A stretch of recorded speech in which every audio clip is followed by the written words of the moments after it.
Hello বন্ধুরা, কেমন আছো সবাই? আশা করছি সকলে ভালো আছো। প্রিয় বন্ধুরা, আজকে তোমাদের জন্য নিয়ে এলাম আরও একটি নতুন গল্প।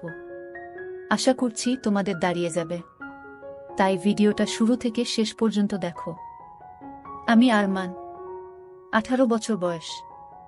ঢাকার গুলশানে পিঙ্ক সিটি নামক আবাসিক এলাকায় থাকি। আমার জীবনে একজন মাত্র মানুষ, তিনি আমার মা। আমার বাবা নেই। আমি যখন 5 বছর তখন বাবা মারা গেছে। আমার কথা ভেবে মা কখনো বিয়ে করেনি। যাই হোক, আমার মার পরিচয় দিই। 37 বয়সী আমার মা একজন স্কুল শিক্ষিকা। তাও যেমন তেমন নয়, বাংলাদেশের 1 নম্বর English medium school and college স্কলাস্টিকার শিক্ষিকা আমার মা। আমার মা প্রচণ্ড স্মার্ট একজন নারী। সব কাজে সে পারদর্শী। আমিও ওই কলেজেই পড়ি। মা একই সাথে বাসার এবং কলেজের সকল দায়িত্ব সামলাচ্ছে সফলতার সাথে। পৃথিবীতে আমার কাছে আমার মার চেয়ে সুগঠিত সৌন্দর্যময় নারী আর একটাও নেই। আমি কখনো মাকে বাজে নজরে দেখিনি, কিন্তু মার যতটাই প্রকাশক সৌন্দর্য, তাতেই বলছি মার চেয়ে বেশি মার কেউ পাবে না। এই বছরেও মার কাছে সব মিলিয়ে 36টি প্রপোজাল এসেছে বিয়ের। কিন্তু মা সবাইকে একই কথা বলে, আমার ভালোবাসা আমাদের মা ছেলের বাইরে কেউ ভাগ পাবে না। আমি মার ভালোবাসায় পাগল। আমরা কেউ কাউকে ছাড়া বাঁচতেই পারি না। এমন কোনো বিষয় নেই যা আমি মাকে বলি না। আমি ছোট থেকেই খুব শার্প। ক্লাস 2তে ভর্তি হবার পর আমরা মা ছেলে কর্তৃপক্ষ ছাড়া কেউ জানে না। কখনো আমরাও এমন আচরণ করি না যে কেউ বুঝবে। এটা মা আর আমি প্ল্যান করে করেছি। আমাদের খুব মজা লাগে। মাকে এখনো দেখতে 25-26 বছর বয়সী মনে হয়। মা সবসময় 3 পিচ পরে, তবে তা হাতা কাটা বা ফুল হাতা এক এক সময় এক এক রকম হয়, তবে খুব টাইট নয়। এতেই মাকে দেখে যে কোনো পুরুষ পাগল হতে বাধ্য। মা প্রতিদিন আমাকে নিজেই গাড়িতে করে কলেজে নিয়ে যায়। আমাদের একটা হোয়াইট স্কোডা আছে। মা নিজেই ড্রাইভ করে। মা বাসায় কাজ করার সময় ওড়না কোমরে বেঁধে কাজ করে। আমাদের ঘটনা শুরু হয় ছিমছাম ভাবে এবং পুরো প্রাকৃতিক উপায়ে ও অ্যাক্সিডেন্টালি। একদিন আমি একটা পড়া বুঝার জন্য মার রুমে ঢুকলাম। রুমে ঢুকেই আমি ও মা সামনাসামনি ও দুজনেই হয়ে গেলাম। কারণ মা মাত্র গোসল করে বের হয়েছে এবং শুধু টাওয়াল পরা ছিল মা। আমি কয়েক সেকেন্ড কোনো কথাই বলতে পারিনি। চোখ মার ওপর থেকে সরছে না। কিন্তু লজ্জা পেয়ে মার চিৎকারে আমিও একটা চিৎকার দিয়ে বেরিয়ে আসি সরি বলতে বলতে। এসে বাহিরের দরজার পাশে দাঁড়িয়ে বলি, সরি মা, আমি পড়া বুঝতে এসেছিলাম, পরে বুঝে নিব। এই বলে আমি আমার রুমে গিয়ে খাটে বসতেই মার দেখা এই পলকের সৌন্দর্য চোখ থেকে সরাতে পারছি না। হঠাৎ বুকটা ধড়ফড় করছে। চোখ পড়ল প্যান্টের দিকে। আমি ভয় পেয়ে গেলাম। দেখি প্যান্ট ফুলে ঢোল হয়ে আছে। আমার মন ভাঙচুর হয়ে যাচ্ছে মাকে এমন রূপে দেখে। কখন যে ঘুমিয়ে গেলাম বলতেই পারি না। ঘুম ভাঙতে দেখি তখন সন্ধে হয়ে গেছে। উঠে ফ্রেশ হয়ে বের হলাম রুম থেকে। সামনে মা পড়ে গেল। ড্রয়িং রুমে বসে টিভি দেখছে আর সালাদ কাটছে। আমায় দেখে হাতে ইশারায় পাশে বসতে বলল। আমি বসলাম। মা একটা হাতাকাটা ব্রাউন সালোয়ার কামিজ পরা ছিল। সুন্দর লাগছে, কিন্তু মার চেহারা দেখে মনটা ভেঙে গেল। আমার স্বর্গতুল্য মাকে নিয়ে কি সব বাজে চিন্তা করেছি আমি, ছি। হঠাৎ মার ধাক্কায় সম্বিত হল। আম্মু, কি হলো বাবা? কি ভাবছিস? চুপ করে। আমি, না আম্মু, কিছু না। তোর জন্য বিরিয়ানি রান্না করেছি, আয় খাবি চল। মা একদম স্বাভাবিক হয়ে আছে, হয়তো নিজেও লজ্জা ঢাকছে। আমি, আজ আমায় খাইয়ে দিবে আম্মু? মা আমার দিকে এক পলক অপরূপ দৃষ্টি করে চেয়ে বলল, আয় কাছে আয়। আমি হাত বাড়ালাম, কিন্তু মা আমাকে অবাক করে দিয়ে হাত ধরে কাছে নিয়ে তার কোলে থাইয়ে বসিয়ে দিল। আমি বুঝতে পারছি না হঠাৎ এমন করলো কেন। কারণ বড় হয়েছি বলে হয়তো এতদিন এমন কোলে নেয়নি, এজন্য অবাক লাগছে। আম্মু, জানিস বাবা, তোকে নিয়ে আমার অনেক স্বপ্ন। আমি জানি মা, আমি বড় মানুষ হয়ে দেখাবো। আম্মু, তুই বুঝছিস না। আমি চাই না তুই টাকা পয়সা কামানোর জন্য জীবন পানসে করিস। আমি মানে? আম্মু মানে হলো কখনো টাকার পিছনে না ছুটে খুশি থাকতে চেষ্টা করবি। টাকা এমনি আসবে। আমি, ও আচ্ছা। মা আমাকে খাইয়ে দিল। এমন মাসুম মার প্রতি রাতে কি নাকি ভেবেছি আমি ছি। ভেবেই খারাপ লাগছে। আমরা যে যার রুমে গেলাম ঘুমাতে। সারারাত নিজেকে দুষেছি আমি। দুদিন মন খারাপ ছিল। এর মাঝে একদিন কলেজে যাওয়ার সময় মা বলল, কোনো কারণে কি মন খারাপ তোর? আমি, না মা। মা আর কিছু বলল না। পরদিন আমার ক্লাস ছিল না। মা গেল। হঠাৎ ফোন করল মা। আম্মু, গোসল করে তাড়াহুড়ায় আমার কাপড় মেলতে ভুলে গেছি, একটু নেড়ে দে প্লিজ। আমি, আচ্ছা মা। আমি মার রুমে গেলাম। গিয়ে বালতি নিয়ে ছাদে যাই।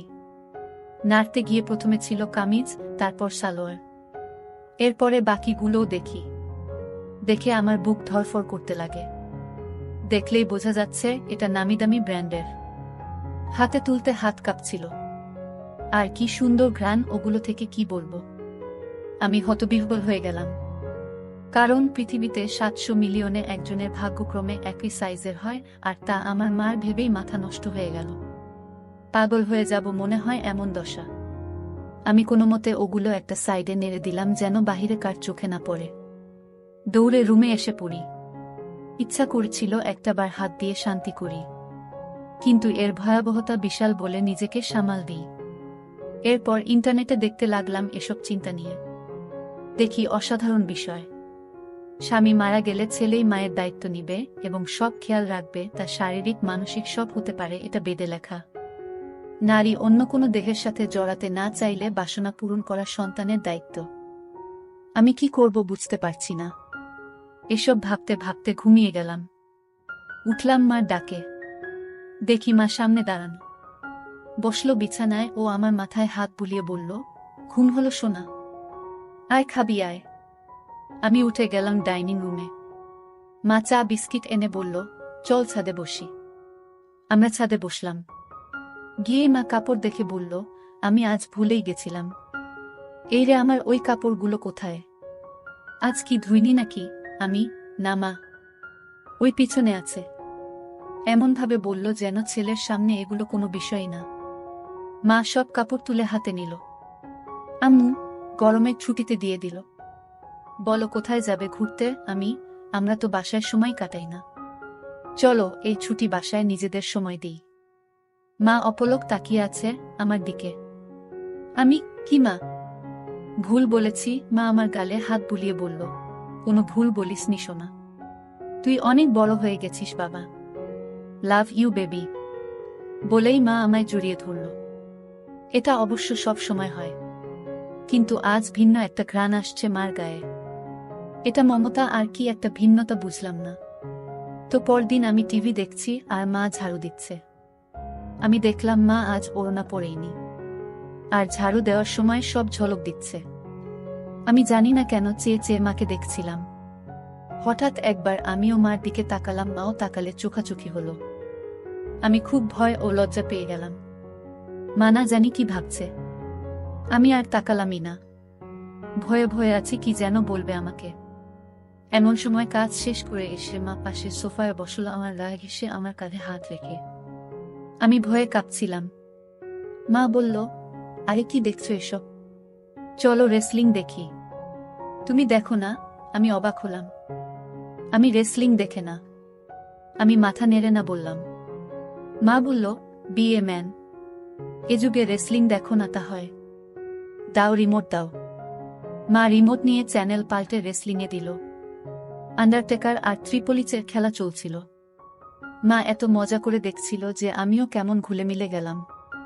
হঠাৎ করে আমায় বলল, তোমার কাকে পছন্দ? আমি তো দেখি না।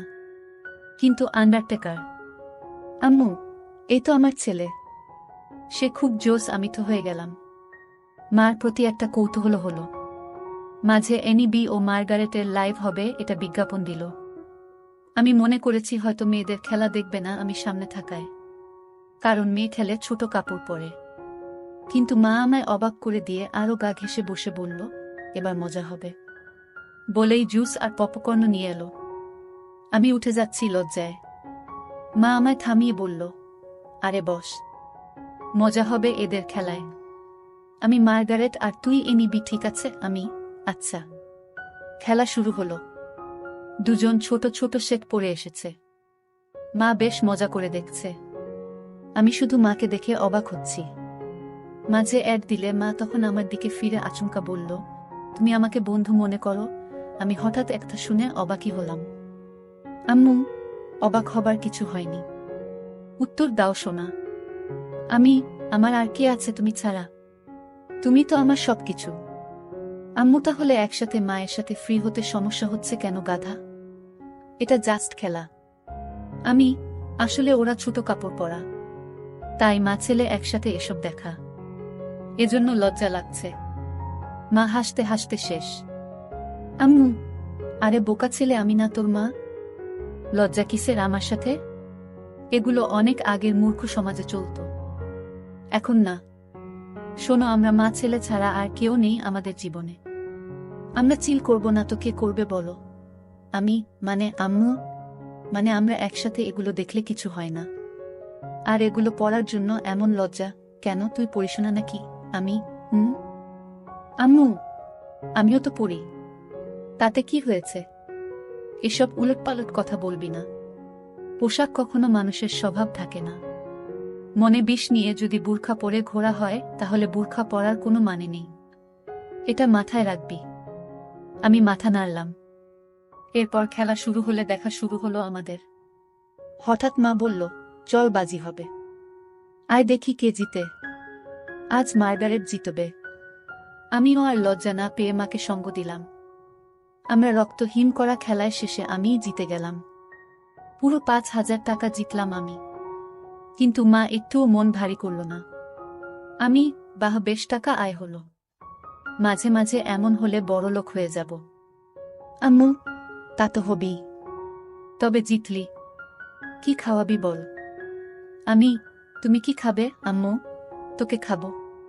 আম্মু, আরে বোকা, এমনি বললাম। আচ্ছা, আমি ঘেমে গেছি, যাই গোসল করে আসি। মা গোসল করতে গেল। আমি টিভি দেখছি। হঠাৎ শব্দ মার গলার। আমি দৌড়ে যাই মার রুমে। গিয়ে আবার হয়ে গেলাম। আজ সেদিনের মতো নয়, কিন্তু আজ মাকে সম্পূর্ণ ভিন্নতর দেখলাম। আমি হা করে তাকিয়ে আছি। আম্মু, কিরে কি দেখিস? অবাক হয়েছিস না? আমি মাথা নেড়ে হা বলি। কিন্তু এত টাইট যে আম্মু? ও তুই টাইটের কথা বলছিস? আমি বলছি, এটা আমার অনেক আগের জামা। এই জামার বয়স তোর চেয়ে 2 বছর বেশি। কি বলছো এগুলো? ওয়াও আম্মু, হ্যাঁ ওয়াও। সুন্দর না?